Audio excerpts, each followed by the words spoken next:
students, it is me Jagban sir with online classes Supreme 60 Institute। चलिए students, आज हम लोग बात करते हैं साइटोस्केलेटन ऑफ दी सेल। देखिए साइटोस्केलेटन ऑफ दी सेल क्या है, पहले इसको हम लोग समझ लेते हैं थोड़ा सा, फिर इसके बाद डिस्क्राइब करेंगे आपको हम। देखिए जैसे अपने पास ये सेल है, ये सेल है अपने पास ऐसे, और ये सेल अगर ये एनिमल सेल है तो एनिमल सेल में इस तरह से ऐसे ये इस तरह से ऐसे क्या है यहाँ पर ऐसे ही, ये प्लाज्मा मेम्ब्रेन या सेल मेम्ब्रेन है। क्या ये सेल मेम्ब्रेन अपने पास। और सेल मेम्ब्रेन आपको पता है कि बहुत ही इलास्टिक होती है, तो उसको प्रॉपर एक शेप देने के लिए इसमें से कुछ आप रॉड टाइप में स्केलेटन्स रहता है, जो स्केलेटन मीन्स उसको जो शेप मेंटेन करके रखता है। अब देखिए यहाँ पर जैसे एक ये यहाँ पे रॉड टाइप कैसे जा रहा है, ये कुछ ऐसे जा रहा है, कुछ इस तरह से आ गया, कुछ इस तरह से आ गया, कुछ ऐसे आ गया, ऐसे आ गया, तो इनको हम लोग बोलते हैं साइटोस्केलेटन। क्या है ये? साइटोस्केलेटन। ये साइटो मीन्स सेल, सेल का जो स्केलेटन है, जो सेल का शेप मेंटेन करके रखता है, उसको हम लोग क्या बोलते हैं? साइटोस्केलेटन बोलते हैं। ये अपने पास साइटोस्केलेटन हो गया। अब देखिए साइटोस्केलेटन का बहुत सारा रूल होता है, थोड़ा सा हम लोग डिटेल में जा रहे हैं साइटोस्केलेटन में। इसमें क्या रूल होता है, जैसे प्रोटीन सिंथेसिस हो गया अपने में, तो प्रोटीन सिंथेसिस जहाँ पर हुई फिर उसको दूसरी जगह पे भेजना है, उसका डेस्टिनेशन कुछ दूसरा है, तो कैसे देखिए जाता है, इसी साइटोस्केलेटन के थ्रू जाता है। जैसे अपने पास में ये ऐसे कुछ है और हमारे पास ये प्रोटीन बन गई, ये हमारे पास ये प्रोटीन बन गई ऐसे, तो ये चीज़ ये ले के जाएगा, और ये लेके कौन जाएगा? इसका नाम है डाइनिन प्रोटीन। और ये ऐसे यहाँ पर चलते हुए ऐसे ये ऐसे चल के कहाँ पर आ जाएगा? ऐसे आगे बढ़ जाएगा, और आगे बढ़ने के बाद इस प्रोटीन को ऐसे लेके जाएगा। तो एक ये जो साइटोस्केलेटन है एक पाथ भी प्रोवाइड कराता है वहाँ पर। ये जो डाइनिन प्रोटीन है, डाइनिन मतलब डायनेमिक, जो मूव कर सके, तो डाइनिन प्रोटीन को लेकर भी आगे चलता है। उसमें से कोई भी अगर प्रोटीन है तो एक जगह से दूसरी जगह पर लेकर भी जाएगा, और एक प्लेस से दूसरी जगह पे पहुंचा भी देगा। तो इसका थोड़ा सा ये रोल है। पहला आप ये समझिए, ये जो साइटोस्केलेटन है, तो साइटोस्केलेटन क्या करता है? शेप मेंटेन करता है, इस वजह से इसका नाम क्या रखा गया? साइटोस्केलेटन। और दूसरी बात इसमें से ये है कि किसी भी चीज़ को या कोई भी अगर सिंथेसाइज हुई है, अगर कोई भी चीज़ सिंथेसाइज हुई है तो उसको पकड़ के दूसरी जगह पे ले जाना है इसको। दूसरी बात हम लोग करते हैं इसमें से, और भी इसका रोल देखिए समझते हैं। ये जो हमारे ऑर्गेनेल्स हैं, ऑर्गेनेल्स हमने बताया कैसे डिफाइन करेंगे हम लोग ऑर्गेनेल्स को, जो ऐसे सेलुलर स्ट्रक्चर जो मालिकुलर जो मेटाबॉलिकली एक्टिव हो, दैट इज द ऑर्गेनेल्स। और वो जो ऑर्गेनेल्स है अपनी जगह पे फिक्स रहते हैं। मान लीजिए यहाँ पर कोई भी माइटोकॉन्ड्रिया है तो वो यहाँ पर ऐसे फिक्स रहेगा। ऐसा नहीं कि माइटोकॉन्ड्रिया ये हिलेगा डुलेगा, मूव करेगा, इधर उधर मूव करेगा। ऐसा नहीं कि यहाँ से इसको धक्का लग गया और यहाँ पर आ गया, किसी ने हमको टच कर दिया, ऐसे कर दिया तो सेल से घूम फिर के यहाँ पर ऐसे आ गया। मुझे तो नहीं लगता, ऐसा नहीं होता है। वो अपने एक प्लेस पे फिक्स रहता है। तो वो फिक्स किसकी वजह से रहता है? इन साइटोस्केलेटन की वजह से रहता है। तो ये अपने पास साइटोस्केलेटन है जो सेल का शेप मेंटेन करे, और कोई भी चीज़ सिंथेसाइज हुई है तो एक जगह से दूसरी जगह पर लेके जा सके, और लेके जाएगा कौन? डाइनिन प्रोटीन उसको लेके जाएगा। दूसरी बात, कोई भी ऑर्गेनेल्स हैं तो अपनी जगह पे एक फिक्स रहेगा वो। साइटोस्केलेटन की ये सारे काम है। और प्रोटोप्लाज्मिक फाइबर्स थोड़ा सा हेल्प करता है प्लाज्मोडेस्माटा बनाने में। खैर थोड़ा सा रोल वो दूसरा, उसको हम लोग बाद में बात करते हैं, हम लोग अभी बात करते हैं इसमें। तो अपने पास में साइटोस्केलेटन एलिमेंट्स कौन कौन से हैं? इंटरमीडिएट फिलामेंट्स है, ठीक है ना? कौन सा आ गया? Intermediate filaments. और दूसरा कौन सा हो गया? माइक्रोफिलामेंट्स और माइक्रोट्यूब्यूल। हम देख रहे हैं जो माइक्रोफिलामेंट्स हैं वो एक्टिन प्रोटीन का बना है, और जो माइक्रोट्यूब्यूल्स है वो किसका बना हुआ? ट्यूबुलिन प्रोटीन का बना हुआ है अपने पास में। अभी बात आती है इसमें इंटरमीडिएट फिलामेंट्स। तो इंटरमीडिएट फिलामेंट्स की अगर हम लोग बात करते हैं इसमें से, तो इसमें से कुछ मालिक्यूल, मान लीजिए एक प्रोटोफिलामेंट है तो इसमें से कुछ मालिक्यूल ट्यूबुलिन प्रोटीन के होंगे और कुछ मालिक्यूल किसके होंगे? एक्टिन प्रोटीन के होंगे। यहाँ पर अगर हम लोग देख लेते हैं यहाँ पर इस तरह से, ठीक है ना, ऐसे अगर हम इसको एक्टिन मान लेते हैं, दैट इज एक्टिन, ये ट्यूबुलिन, तो एक्टिन और ट्यूबुलिन दोनों से मिलकर ये बना होगा, इसे एक चीज़ से मिलकर नहीं बना होगा। इस तरह से, इसलिए इसको बोलते हैं intermediate. Intermediate means in between, ठीक है ना। ट्यूबुलिन प्रोटीन एक्टिन फिलामेंट दोनों से मिलकर बना होगा, ये दोनों की प्रॉपर्टी होगी इसमें से, इसलिए इसको बोलते हैं इंटरमीडिएट फिलामेंट्स। फिर हम लोग आते हैं इसमें माइक्रो फिलामेंट्स में। तो हमने बताया एक्टिन प्रोटीन की बनी होती है और ये कॉन्ट्रैक्टाइल होता है। और जो माइक्रोट्यूब्यूल है made up of tubulin protein, और कैसा होता है ये, नॉन कॉन्ट्रैक्टाइल है। ये कैसा, ये नॉन कॉन्ट्रैक्टाइल है। माइक्रोट्यूब्यूल्स की बात करते हैं, कह रहा है microtubules having two ends, microtubules having two ends, so it is a polar structure. Two ends का मीन्स, देखिए ये जो टू एंड्स है, इस टू एंड्स का मीन्स देखिए यहाँ पर हम बता दे रहे हैं आपको। जैसे हमारे पास ये क्या है, ट्यूबुलिन प्रोटीन है, ट्यूबुलिन प्रोटीन ऐसे आती है, इस तरह से जुड़ती जाती है और ये काफ़ी लेंथ में बढ़ती जाती है। तो ऐसे एक था, अगर इस साइड ऊपर से एक ये आया, फिर इसके बाद ऐसे ऊपर आया, तो ये वाला जो ऊपर वाला एंड है जिससे बनता जा रहा है, इस एंड को पॉजिटिव एंड कहते हैं। अगर ऐसा है कि ये घट इधर से रहा है, ऐसे घट रहा है, तो ये वाला अपने पास में ये कौन सा हो गया एंड, ये निगेटिव एंड हो गया। तो हमारे पास दो एंड रहते हैं, एक पॉजिटिव एंड और निगेटिव एंड। पॉजिटिव एंड को हम लोग पॉलीमराइजेशन बोलेंगे, क्योंकि एक एक यूनिट आके जुड़ती जा रही है। जैसे अपने पास ये एक आया और इस ऐसे ऊपर जुड़ रहा है, तो इस एंड से बढ़ रहा है, अगर घटना होगा तो इससे, तो ऐसे आ रहा है कि एक यूनिट इसकी जुड़ रही है, मतलब पॉलीमराइजेशन हो रहा है। और ऐसे एक एक करके घट रहा है, इसको क्या बोलेंगे हम लोग, डीपॉलीमराइजेशन बोलेंगे। डीपॉलीमराइजेशन को हम लोग निगेटिव एंड भी बोल सकते हैं, और इसको क्या बोल सकते हैं, पॉजिटिव एंड बोल सकते हैं। तो पॉलीमराइजेशन इन और depolymerisation in, positive and negative and, सारी बात समझ में आ गई। आगे देखते हैं इसमें से, ये माइक्रोट्यूब्यूल्स है, कह रहा है microtubules having two ends, so it is a polar structure. दो पोल है, एक पॉजिटिव एंड है, एक निगेटिव एंड है, दो पोल है, तो so known as polar structure. Microtubules increase in length by the attachment of tubulin molecules. ये जो ट्यूबुलिन मॉलिक्यूल्स है इसमें जुड़ा रहता है, कंटिन्यू जुड़ा रहता है इसमें। So positive end called polymerization microtubules decrease in length due to deletion of the tubulin molecules from the negative end called depolymerization. अभी मैंने बहुत सिंपली बताया, जिस एंड से ऐसे बढ़ता जा रहा है पॉलीमराइजेशन हो गया, नीचे से ऐसे घटता जा रहा है डीपॉलीमराइजेशन हो गया। तो पॉजिटिव एंड क्या है, निगेटिव एंड है, ये बात इतनी क्लियर हो गई। देखिए इसमें अपने पास में ये ट्यूबुलिन प्रोटीन है, यहाँ पर हम मान लेते हैं, यहाँ पर क्या है, ये हमारे पास ट्यूबुलिन मॉलिक्यूल है। ये ट्यूबुलिन के एक मॉलिक्यूल है, दूसरा मॉलिक्यूल है, और ये ऐसे ये अरेंज्ड हो गया।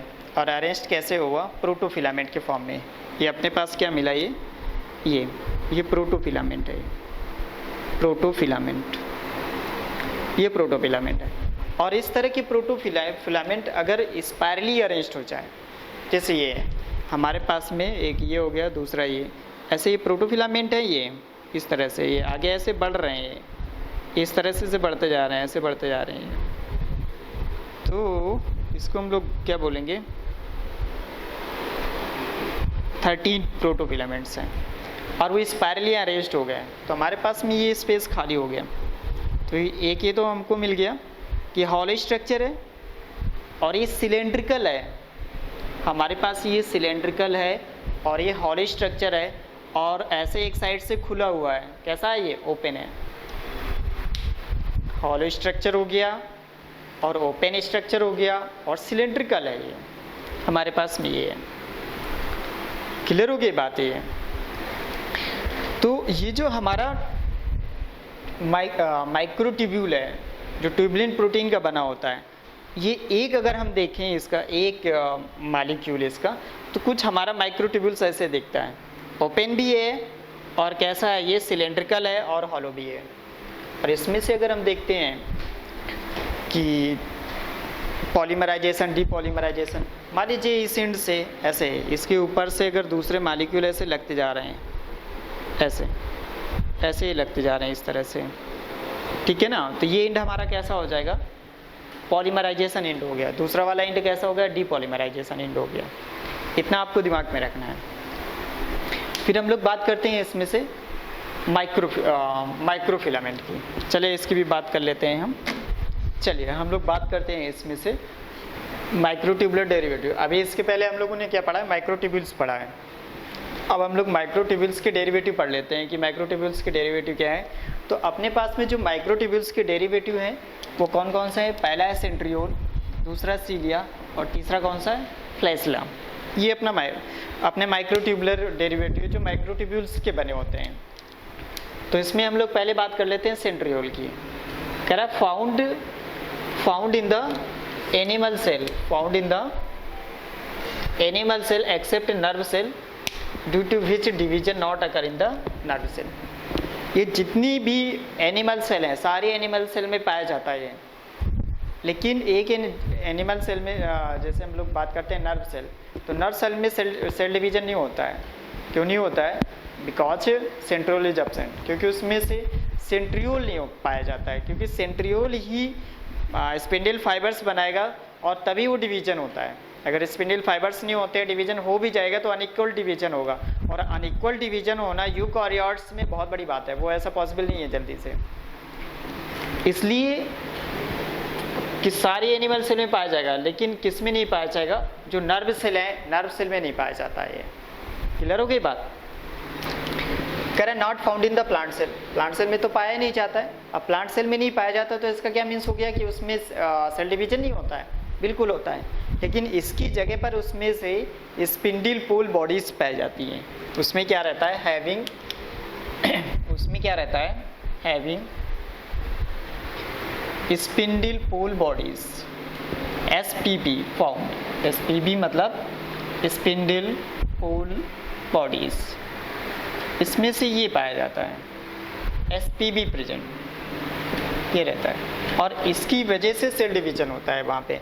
ऐसे सेंट्रियोल की तरह सेंट्रियोल का फंक्शन क्या है? सेंट्रियोल का नॉर्मली फंक्शन क्या है कि स्पिंडल फाइबर्स बनाए और जो क्रोमोसोम है, क्रोमोसोम के जो सेंट्रियोल के ऊपर काइनेटोकोर है उससे जाके जुड़ जाए और सेपरेट कर ले। हम लोग जब सेल डिवीजन की बात करेंगे तो बहुत अच्छे से इसकी बात करेंगे।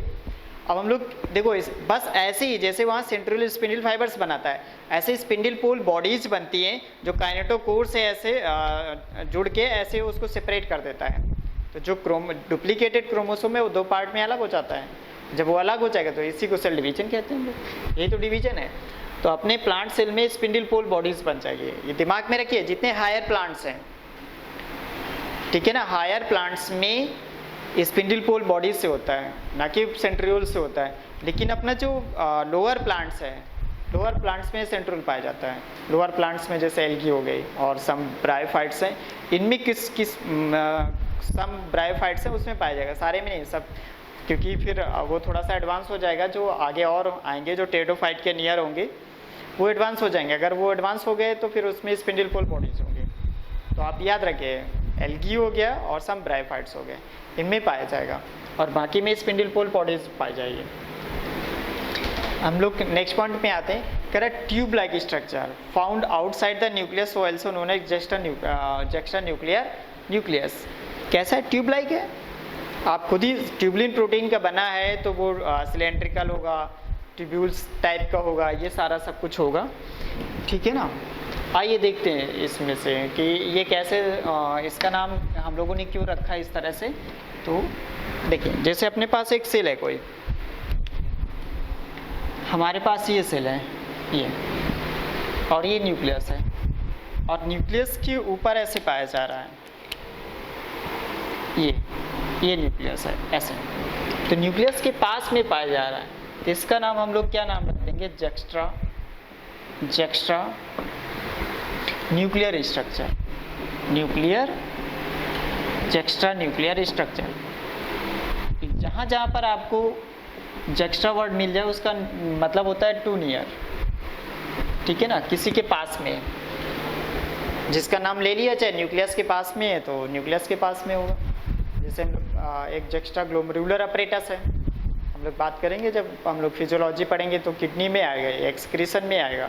जेक्स्ट्रा टू नियर ग्लोमेरुलस है, तो ग्लोमेरुलस के पास में एक जेक्स्ट्रा एक अपरेटस बन जाता है, जिसको हम लोग बोलते हैं जेक्स्ट्रा ग्लोमेरुलर अपरेटस। तो जेक्स्ट्रा के मीन्स टू नियर, तो ये नियर में आ गया। ये कह रहा core of centriole it's made up of 9 peripheral fibrils.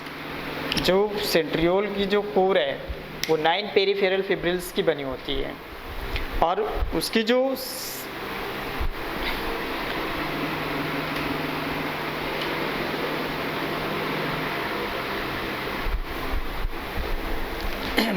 और उसके जो सेंटर है तो सेंटर में कुछ भी नहीं पाया जाएगा, बिल्कुल भी नहीं। तो ऐसे देखिए ये जो पेरीफेरी है, जो पूरा एक ये कोर है, या इसको हम लोग पेरीफेरी बोलते हैं, इसको पेरीफेरी बोलो इसको, ये आपकी पेरीफेरी है। जो पेरीफेरी है सेंट्रियोल का वो 9 का बना होगा ऐसे, ये ठीक है ना, 5 6 7 8 9, ये पेरीफेरी। और इसका जो कोर है, ये जो जिसको हब बोल रहे हैं हम, तो वो कैसा होगा, उसमें कोई भी यहाँ पे माइक्रोट्यूब्यूल्स नहीं होंगे, तो कुछ नहीं है तो जीरो है, इसलिए इसको हम लोग बोलते हैं 9+0 अरेंजमेंट। ये हो गया 9+0 अरेंजमेंट। करा periphery of centriole is made up of 9 peripheral fibrils या माइक्रोट्यूबुलर फिब्रिल्स, 9 जो हैं। This type of arrangement is known as 9+0 arrangement. करा each peripheral fibril is made up of 3 microtubules, that is triplet. चलिए अभी हम इसकी बात कर रहे हैं कि चलो ट्रिपलेट क्यों बोलते हैं इसको, हम देख लेते हैं कि ट्रिपलेट इसको क्यों बोलते हैं। देखिए इसको ट्रिपलेट क्यों बोलते हैं। जैसे हमारे पास में एक ये इसका अगर हम स्ट्रक्चर अगर जूम करके देखते हैं तो हमारे पास में एक स्ट्रक्चर ये आ गया, दूसरा ये आ गया, तीसरा ये आ गया, इस तरह से ये ऐसे रहता है, ठीक है ना, कुछ इस तरह से। ये हमारे पास ए बी सी मालिक्यूल है, और ये हमारे पास में इस तरह से ये AC लिंकर है।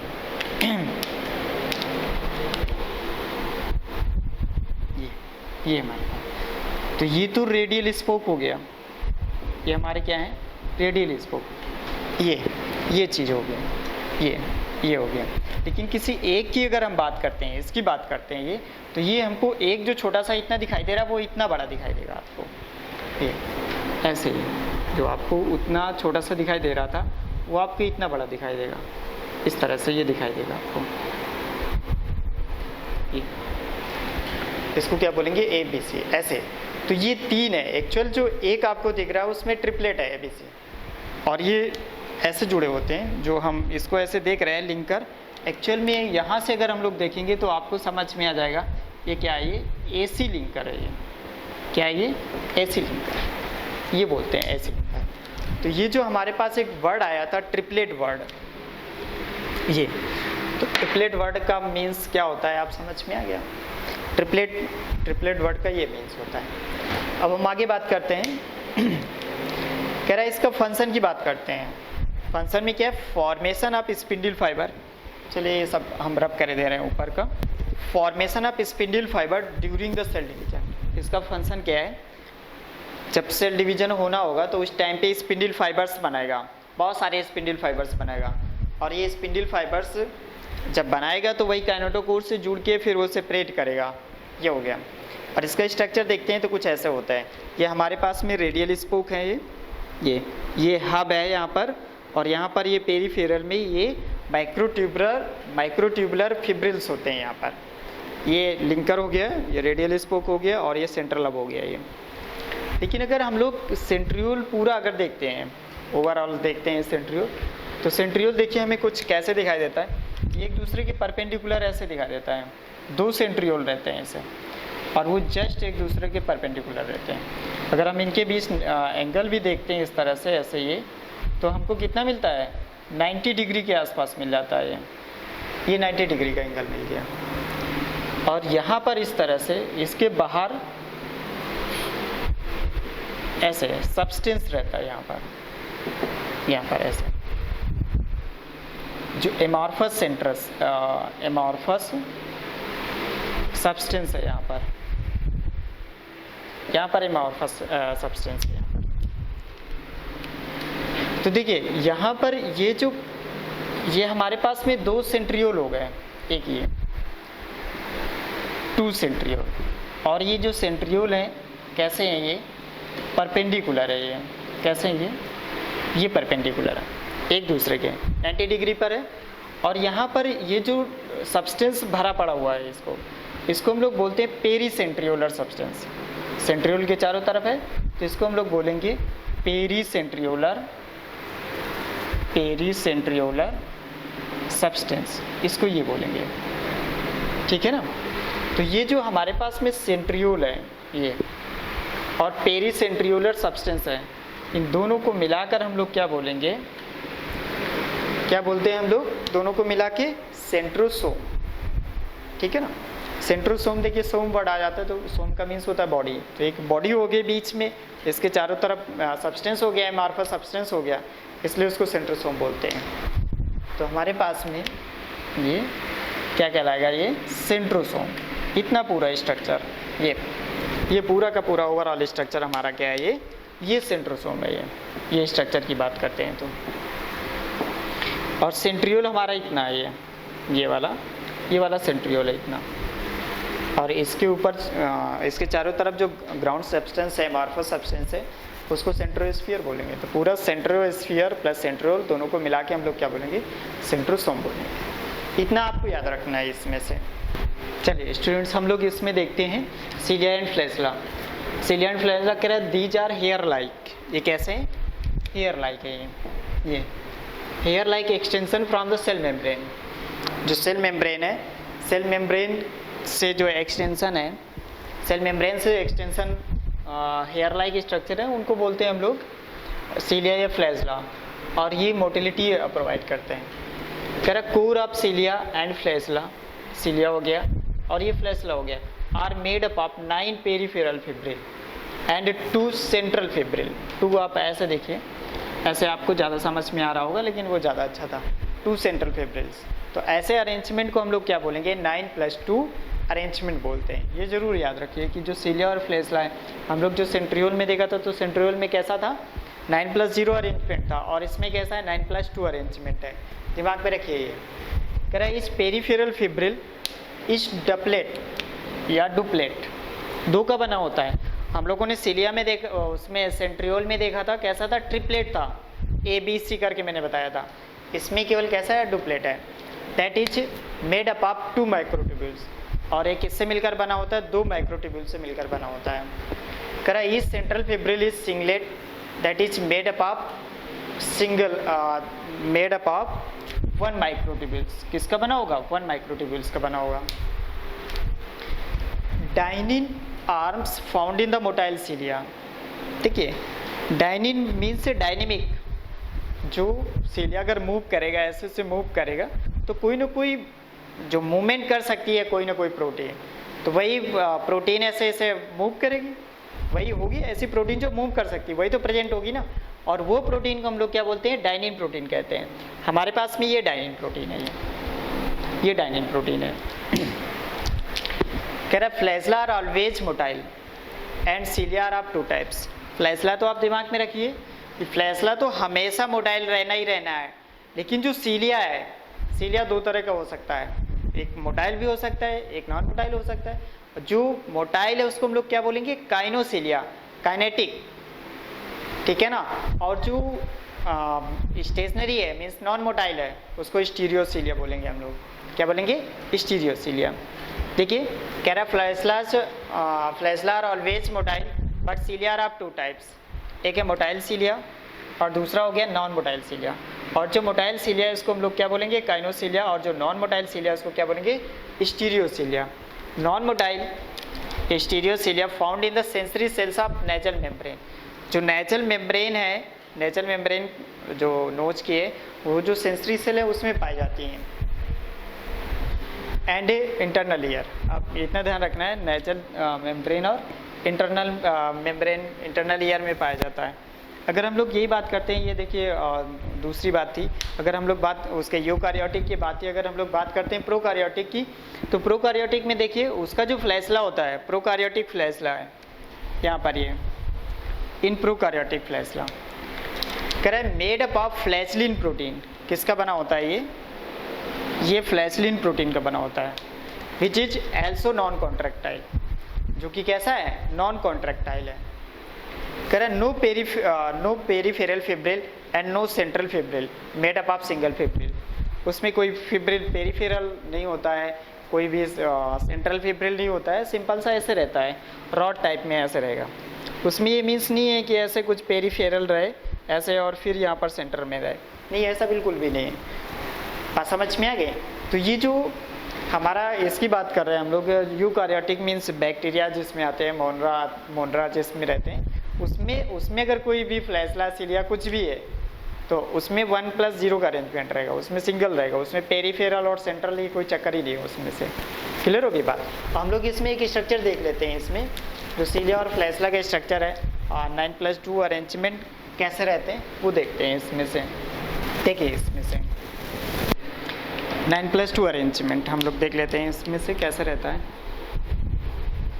ऐसे पेरिफेरल में 1 2 3 8 और 9, ऐसे ये 9 है अपने पास में, ठीक है ना, दिमाग में रखिए इसको 9। इसका जो सेंट्रल है, ये सेंट्रल हब है, इस सेंट्रल हब में इस तरह से ये 2 का बना होगा। कैसा बना होगा? ये 2 का बना होगा ये, और यहाँ पर ये इस तरह से ऐसे, इस तरह से ऐसे, ये ऐसे रहेगा, ठीक है ना, ऐसे जोड़ लीजिए। तो ये क्या मिल जाएगा आपको? रेडियल स्पोक मिल जाएंगे। ये अपने पास ये क्या है? ये अपने पास ये रेडियल स्पोक है, ये रेडियल स्पोक है, और ये क्या है? ये लिंकर है, ये और ये अपने पास सेंट्रल कोर है, ये और इसको एक को हम लोग ब्रिज बोलेंगे यहाँ पर। ये क्या है? ये ब्रिज है, ये ब्रिज। क्लियर हो गई बात? तो इसमें हम लोग देखते हैं इस तरह से, ऐसे ही कुछ इस तरह से देखते हैं। अगर इसमें से ये 9+2 अरेंजमेंट समझ में आ गया। देखिए पेरिफेरल फिब्रिल में कितने हैं? 9 है यहाँ पर। क्लियर हो गई ना बात? और इसमें सेंट्रल में कितने? 2 हैं, ये 1 और 2 हो गया, तो 9+2 अरेंजमेंट हो गया। और ये जो 2 है यहाँ पर, ये जो माइक्रोट्यूब्यूल्स हैं, तो ये किससे जुड़ा हुआ है? ब्रिज से जुड़ा हुआ है इसमें से। ये जो सेंट्रल हब है इसको हम लोग क्या बोलेंगे? Central hub. Central hub actual में ये पूरा है इतना, ये इसको बोलते हैं हम लोग सेंट्रल हब। क्या है ये? Central hub.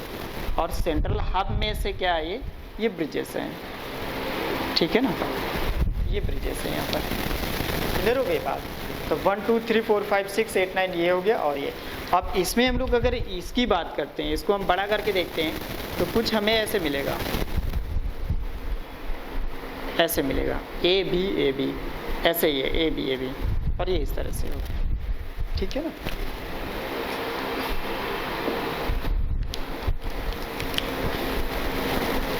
ये इस तरह से होगी, ये ए बी हो गई। और इसकी अगर हम बात करते हैं, ये क्लियर हो गई बात? ये तो ये डुप्लेट का बना होता है एक्चुअल में। जो हम एक इसको देख रहे हैं इस तरह से, तो वो कैसा डुप्लेट का बना होता है। ये पेरिफेरल फिब्रिल कैसा है? ये डुप्लेट है। अगर हम लोग सेंट्रल की बात करेंगे तो सेंट्रल में अपने पास ऐसे ही आ जाएगा, ये सेंट्रल का हो जाएगा अपने पास, ये सेंट्रल का हो जाएगा, कुछ इस तरह से रहेगा ये। क्लियर हो गई बात? ये हमारे पास ये डुप्लेट हो गया है, ये हो गया। तो इसमें आपको इतना ध्यान रखना है कि जो सिलिया और फ्लैशला है तो माइक्रोट्यूब्यूल्स का बना होता है, तो पेरिफेरल फिब्रिल्स कैसे हैं? डुप्लेट है। और इसका जो सेंट्रल जो हब है वो कैसा है? वो भी उस 2 से बना होगा, इसीलिए 9+2 अरेंजमेंट है इसका। और इसमें से सिलिया की बात करते हैं, फ्लैशला तो ऑलवेज विल बी मोटाइल, और सिलिया में भी 2 टाइप्स है, ठीक है ना, मोटाइल्स है, नॉन मोटाइल्स है। Motile cilia are known as kinocilia and non motile cilia are known as stereocilia. तो इतना ध्यान रखना है आपको, ठीक है ना। Okay, thank you. Hello students, चलिए हम लोग बात कर लेते हैं, न्यूक्लियस की बात करते हैं। आइए, एक न्यूक्लियस है हमारे पास में, छोटा सा टॉपिक है, तो उसकी बात कर लेते हैं। न्यूक्लियस ये हम लोग इसको क्या बोलते हैं? कैरियन बोलते हैं। कैरियन दिमाग में रखिए, क्या है ये? कैरियन समझ में नहीं आ रहा है, आप ऐसे समझिए, दिस द कैरियन, ठीक है। न्यूक्लियस का मीन्स ये है।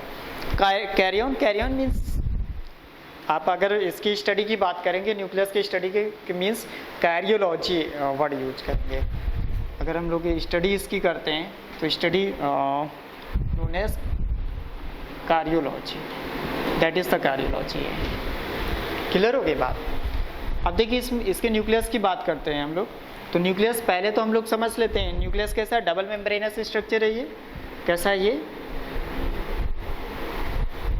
डबल मेम्ब्रेनस स्ट्रक्चर है। ये आप इतना पहले तो आप ये समझ लीजिए कि ये डबल मेम्ब्रेनस स्ट्रक्चर है न्यूक्लियस। दूसरी बात ये कर लेते हैं इसमें से, डबल मेम्ब्रेनस स्ट्रक्चर है तो प्रोकार्योट्स में तो हो ही नहीं सकता, क्योंकि प्रोकार्योट्स में नॉन मेम्ब्रेनस ऑर्गेनेली केवल रहते हैं। सिंगल मेम्ब्रेनस से डबल मेम्ब्रेनस तो इम्पॉसिबल है, हो ही नहीं सकता। तो ये प्रोकार्योटिक में तो एब्सेंट होता है, ठीक है ना, एब्सेंट इन प्रोकार्योट्स। जितने भी प्रोकार्योट्स हैं उसमें से एब्सेंट होता है। दूसरी बात कर लेते हैं। दूसरी बात, जो आरबीसी है, जो मैमल्स की आरबीसी है उसमें भी एब्सेंट होता है। उसका हम रीजन बता दे रहे हैं, आरबीसी ऑफ मैमल्स, ठीक है ना। दूसरे की आरबीसी में होती है नहीं होती मुझे नहीं पता, लेकिन अभी आप इतना जानिए मैमल्स की जो आरबीसी है उसमें। अगर हम लोग प्लांट सेल में बात करते हैं किस में नहीं होती है, तो आप प्लांट सेल में बताएंगे जो सीव ट्यूब है, प्लांट की जो सीव ट्यूब है, एंड यहाँ बात करेंगे and sieve tube of plants. जो प्लांट्स की सीव ट्यूब है उसमें भी एब्सेंट रहती है। इसमें हम लोग थोड़ा सा आरबीसी की बात कर लेते हैं कि आरबीसी में नहीं होती है, क्यों नहीं होती है। देखिए आरबीसी कुछ ऐसे ही स्ट्रक्चर रहता है ये, और इसमें से ऐसे यहाँ पर अगर होता न्यूक्लियस तो ऐसे सेंट्रल में होता न्यूक्लियस। तो इस आरबीसी का काम क्या है, गैसेस को ट्रांसपोर्ट करना, O2 है, CO2 है, N2 है, इनका ट्रांसपोर्ट करना। और इनका ट्रांसपोर्ट किसकी हेल्प से होता है, हीमोग्लोबिन की हेल्प से। जितना ज़्यादा से ज़्यादा हीमोग्लोबिन होगा वहाँ पर, जितना ज़्यादा होगा हीमोग्लोबिन उतनी ही ज़्यादा गैस ट्रांसपोर्ट होगी, तो इसको खाली कर दिया जाता है। इस आरबीसी को जितना हो सकता है खाली किया जाता है। इसीलिए इसमें से ज़्यादा कुछ नहीं होता, सारा का सारा किससे भर दिया जाता है, हीमोग्लोबिन से भर दिया जाता है, ताकि मैक्सिमम ऑक्सीजन है, CO2 है, जितनी भी ट्रांसपोर्टिव गैसें हैं सारी की सारी गैसेस को पकड़ सके और ले जा सके। जितने भी ऑर्गेनेल्स होते हैं उसमें mitochondria, ribosome, nucleus, Golgi apparatus. अब खुद सोचिए कि अगर उसमें न्यूक्लियस नहीं है तो गोल्जी अपरेटस होगा ही नहीं, एंडोप्लाज्मिक रेटिकुलम होगा ही नहीं। कि एंडोप्लाज्मिक रेटिकुलम तो एंडोप्लाज्मिक रेटिकुलम तो न्यूक्लियस मेम्ब्रेन से ही आउटग्रोथ होके बनती है ना। न्यूक्लियस नहीं तो एंडोप्लाज्मिक रेटिकुलम नहीं, अगर एंडोप्लाज्मिक रेटिकुलम नहीं तो गोल्जी कॉम्प्लेक्स का मीन्स नहीं, कोई वो भी नहीं होता। इस तरह से लगभग सारे के सारे ऑर्गेनेल्स खत्म हो जाते हैं वहाँ पे, सिर्फ और सिर्फ उसको स्पेस बनाने के लिए, ताकि उसमें हीमोग्लोबिन आ जाए। बस इतनी सी बात है इसमें से ये। और सीव ट्यूब एलिमेंट्स में भी है, उसमें से फूड का ट्रांसपोर्ट होना है, वो एक ट्यूब फॉर्म में है। अगर उसमें से ऑर्गेनेल्स होंगे तब भी वो बेकार है। कैसे हो, उसमें कैसे पास होके फूड है उससे पास होके निकल ही नहीं पाएगा ना, इसलिए उसमें भी नहीं होता है ये। तो हमारे पास में तीन ऐसे मिल रहे हैं, प्रोकार्योट्स हो गया, आरबीसी ऑफ मैमल्स हो गया, सीव ट्यूब एलिमेंट्स हो गया। सीव ट्यूब एलिमेंट्स लिख लीजिए, पूरा वर्ड्स लिखिए इसमें, sieve tube elements of plants, ठीक है ना। इनमें नहीं होता है ये न्यूक्लियस। अगर हम लोग इसका स्ट्रक्चर देखते हैं तो इसका स्ट्रक्चर हम लोग कैसे देखते हैं, इसमें से देखिए कुछ ऐसे रहता है ये, इसमें से ऐसे, यहाँ पर ऐसे ऐसे ही। अगर हम लोग बात करते हैं इसमें तो इससे ऐसे आउटग्रोथ होके फिर ये एंडोप्लाज्मिक रेटिकुलम ऐसे बनती है। हम पूरा नहीं बना रहे हैं, इसको ज़रूरत नहीं है। और इसके अंदर क्या रहता है, न्यूक्लियोलस रहता है। आप इतना समझिए कि ये ऐसे पड़ा रहता है, ये मेम्ब्रेनस एक स्ट्रक्चर है बस ये, या कुछ एमॉर्फस मैट्रिक्स से जो सर्कुलर फॉर्म ले लिया, स्फेरिकल हो गया वहाँ पर, बस वही न्यूक्लियोलस हो गया।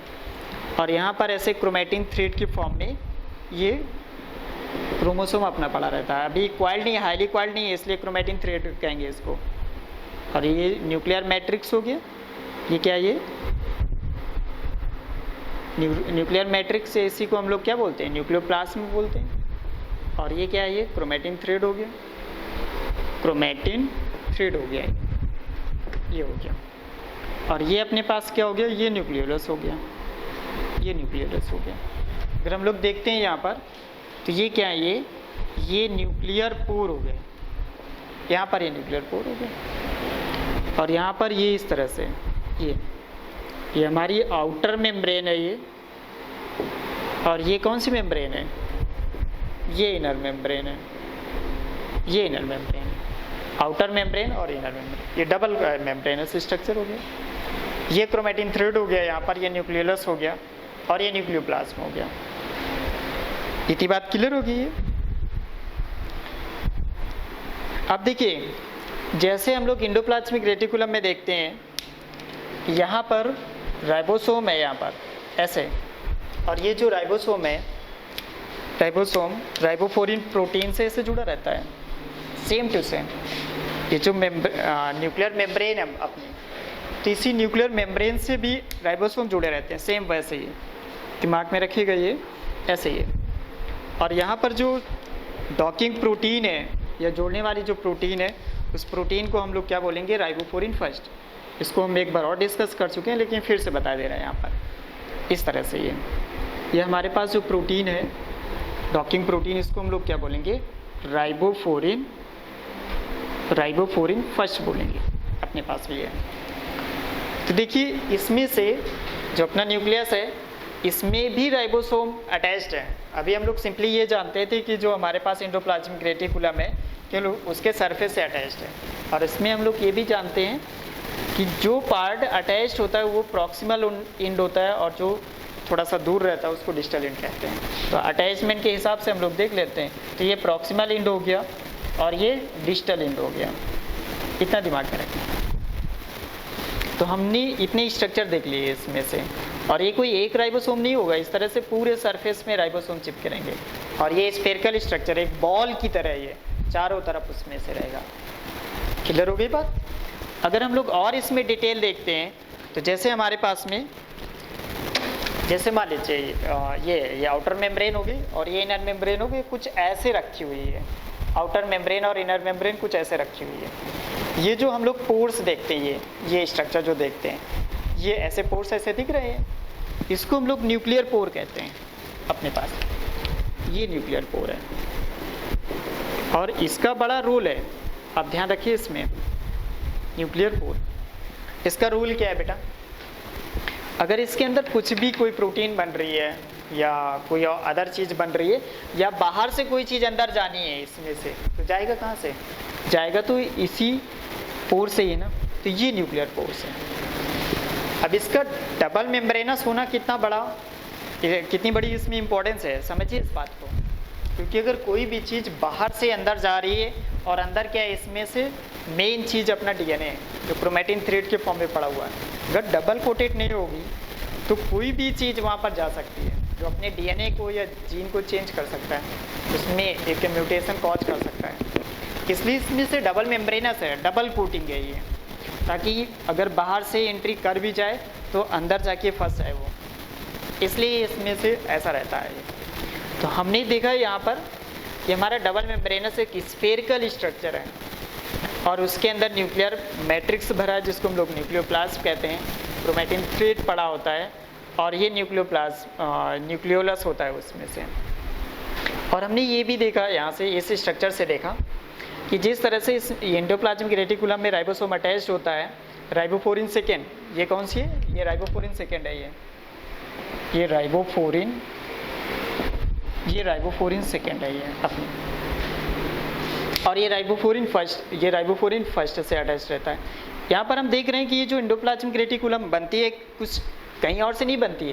ये जो न्यूक्लियस की आउटर मेम्ब्रेन है, आउटर मेम्ब्रेन ऐसे ग्रोथ कर जाती है, आउट ग्रोथ कर जाती है, वो इतनी ज़्यादा आउट ग्रोथ कर जाती है कि सेल में इतनी स्पेस नहीं होता है, तो फोल्डिंग का फॉर्म ले लेती है, और इसी को हम लोग क्या बोलते हैं, एंडोप्लाज्मिक रेटिकुलम। तो एंडोप्लाज्मिक रेटिकुलम कहाँ से डिराइव होती है, outer membrane of the nucleus.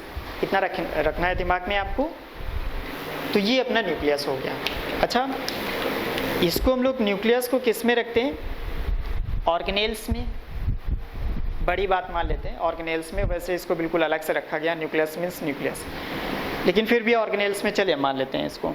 लेकिन ऑर्गेनेल्स के अंदर ये जो न्यूक्लियस स्ट्रक्चर है, सॉरी ये न्यूक्लियोलस पड़ा हुआ है, इस स्ट्रक्चर को क्या नाम देंगे? आप लोग सोच के इसको रिप्लाई कीजिए, इसको मुझे आंसर दीजिए कि इसका क्या नाम देंगे। कि ऑर्गेनेल्स के अंदर, अगर सेल के अंदर कोई सेलुलर स्ट्रक्चर है तो उसको हम लोग क्या बोलते हैं? उसको हम लोग बोलते हैं ऑर्गेनेल्स। और इंक्लूजन बॉडीज, अगर वो मेटाबॉलिकली एक्टिव है तो ऑर्गेनेल्स, अगर नॉन एक्टिव है तो उसको हम लोग क्या बोलेंगे? Inclusion bodies. ये अपने पास एक्टिव है, ये हम आपको बता दे रहे हैं एक्टिव फॉर्म में है ये। तो ऑर्गेनेल्स के अंदर कोई सेलुलर स्ट्रक्चर या सब सेलुलर स्ट्रक्चर पड़ा हुआ है तो उसका क्या नाम देंगे? ये आप मुझे बताइएगा सोच के। तो इस तरह से अपना ये न्यूक्लियस है, ये न्यूक्लियस पूरा इतना ही है। अब इसके बारे में बहुत ज़्यादा डिटेल हम नहीं बता रहे हैं आपको। अब हम लोग नेक्स्ट लेक्चर में देखेंगे क्रोमैटिन थ्रेड या क्रोमोसोम कैसे बनता है, डीएनए से होते होते वो कैसे बन जाता है, इसकी हम लोग बात करते हैं। चलिए, ओके, थैंक यू।